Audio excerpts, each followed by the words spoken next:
ये ले, संभाल अपनी बहन को। एक बार तो तेरी इज्जत रखने के लिए फेरे होते ही इसे अपने घर ले गया, पर शर्त के मुताबिक हमारी यही बात हुई थी कि जब तक दहेज के 10 लाख रुपए नहीं मिलेंगे तब तक डोली नहीं उठेगी। अरे समधी जी, आप ऐसा क्यों कर रहे हो? मैं करता हूँ ना पैसों का जुगाड़, कुछ तो रहम करो मुझ गरीब पर। करता हूँ। ये बात सुनते मुझे पूरे 24 घंटे हो गए। ये तो तू शुक्र मना कि तेरी समाज में इज्जत रखने के लिए मेरे बेटे कहने पर इसे अपने घर ले गया, वरना मंडप से बारात वापस ले जाता ना तो तेरी क्या इज्जत रहती समाज में। और एक तू है कि तुझे कोई फर्क ही नहीं पड़ता। अभी तक तूने दहेज के 10 लाख रुपए का इंतजाम नहीं किया। अरे ससुर जी, भैया बोल रहे हैं ना, वो कर लेंगे इंतजाम। हम अचानक से इतने सारे पैसे कहाँ से लाएं? अरे इतने कितने के? वो तो शुक्र मनाओ कि मैंने तुम्हारी हैसियत देखकर सिर्फ 10 लाख रुपए ही मांगे हैं। मेरे लिए 10 लाख रुपए कुछ नहीं है। और पता नहीं मेरा बेटा तुम्हारी जाल में कैसे फंस गया।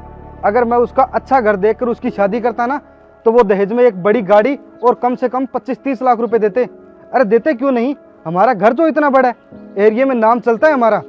अरे वो तो मैंने अपने बेटे की खुशी के लिए तुम्हारी बहन से उसकी शादी करवा दी और मजबूरन हमें तुम जैसे भिखारियों से रिश्ता जोड़ना पड़ा। अगर तुम्हें ये रिश्ता रखना है ना तो आज के आज दहेज के 10 लाख रुपए चाहिए मुझे। अरे समधी जी, आप ऐसा मत करिए। आपके लिए तो 10 लाख रुपए कोई बड़ी बात नहीं, पर हमें तो 1 लाख रुपए जोड़ने में भी सालों साल लग जाते हैं। आप हमें कुछ महीनों का टाइम और दीजिए, हम दहेज के सारे पैसे आपको दे देंगे। और आप मेरी बहन से प्लीज़ रिश्ता मत तोड़िए, वरना हम समाज में किसी को मुंह दिखाने के लायक नहीं रहेंगे। मेरी बहन की ज़िंदगी बर्बाद हो जाएगी। इससे दोबारा कौन शादी करेगा? उससे मुझे कोई मतलब नहीं है कि इससे कौन शादी करेगा और कौन नहीं।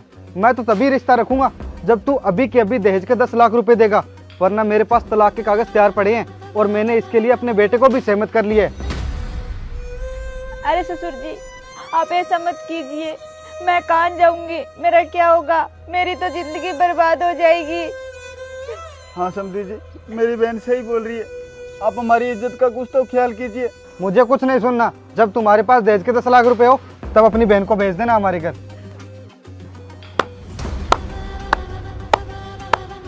अरे जवाई जी, आप और यहाँ? मत कहिए मुझे जवाई जी, और आज के बाद आप भी मेरे ससुर नहीं हो। अरे जवाई जी, क्या बात होगी? आप ऐसा क्यों बोल रहे हो? मैं जो भी बोल रहा हूँ बिल्कुल सही बोल रहा हूँ। ये लीजिए तलाक के पेपर। मैं आज ही आपकी बेटी से तलाक ले रहा हूँ। अरे जवाई जी, बात क्या होगी? आप बताओगे जरा मुझे। बात कुछ नहीं है, मैं दहेज के लोभी और लालची इंसानों से रिश्ता नहीं रखना चाहता। अरे जवाई जी, आप कहना क्या चाहते हो? साफ साफ बताओ मुझे। रोहित आया था मेरे पास जमीन के कागज लेकर।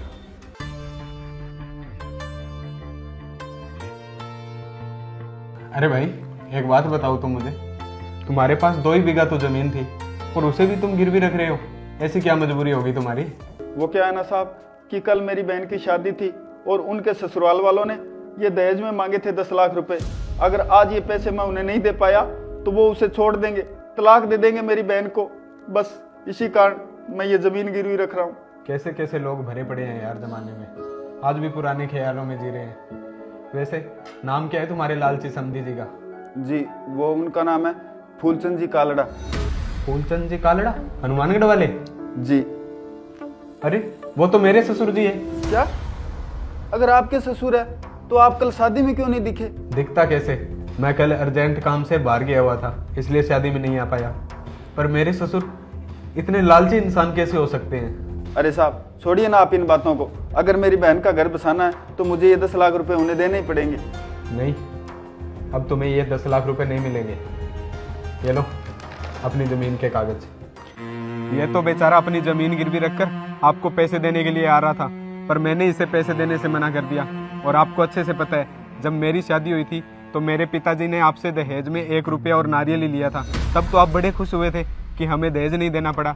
जब खुद पर बात आई तो इतना बड़ा मुंह खोल लिया, और वो भी इन लोगों के सामने जो 2 वक्त की रोटी भी कितनी मुश्किल से कमा पाते हैं। और हाँ मिस्टर फूलचंद जी, धन कमाने से बढ़ता है, न कि किसी के आगे दहेज का नाम लेकर भीख मांगने से। और आज के बाद मेरा आपसे और आपकी बेटी से रिश्ता खत्म। अरे अरे अरे जवाई जी, ऐसा मत कीजिए। मैं आपके आगे हाथ जोड़ता हूँ, मेरी बेटी को तलाक मत दीजिए। ऐसे उसकी ज़िंदगी खराब हो जाएगी, हम कहीं मुंह दिखाने लायक नहीं रहेंगे। ऐसा मत कीजिए। अच्छा, खुद की बेटी की बात आई तब आपको अपनी इज्जत का ख्याल आ गया। अरे ये भी तो किसी की बेटी है, इनकी भी तो इज्जत है। पर आपको तो रिश्ते पैसों से निभाने हैं, इंसानों से तो कोई मतलब ही नहीं है। ले लीजिए आप इनसे दहेज। अरे नहीं बेटा, मुझे माफ़ कर दो, मुझसे बहुत बड़ी गलती हो गई। मैं धन के लालच में इतना अंधा हो गया था कि ये तक भूल गया कि एक भाई ने अपने कलेजे का टुकड़ा निकाल कर मुझे दिया। इस लक्ष्मी से बड़ा धन और मेरे लिए क्या हो सकता है। मैं इसे हंसी खुशी अपनी बहू स्वीकार करके अपने घर ले जाऊंगा। मुझे माफ़ कर दो। चलो अच्छा ससुर जी, आपको ये बात समझ में आ गई। और वैसे भी मैं अनीता को कभी तलाक नहीं दे सकता। बस मैंने तो आपको समझाने के लिए आपके साथ ये छोटा सा नाटक किया था। और हाँ, आप माफ़ी मुझसे नहीं, इनसे मांगिए, क्योंकि आपने इन लोगों का दिल दुखाया है। अरे समधी जी, मुझे माफ़ कर दीजिए। मैंने धन के लालच में आकर पता नहीं आपको क्या क्या बोल दिया।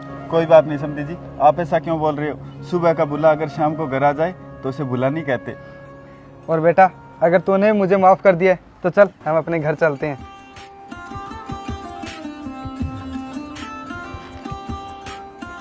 और आपका भी बहुत बहुत धन्यवाद भाई साहब। आज आपकी अच्छी सोच ने किसी का घर उजड़ने से बचा लिया। मैं आपका ये एहसान जिंदगी भर नहीं भूलूंगा। कोई बात नहीं रोहित, ये तो मेरा फर्ज था यार।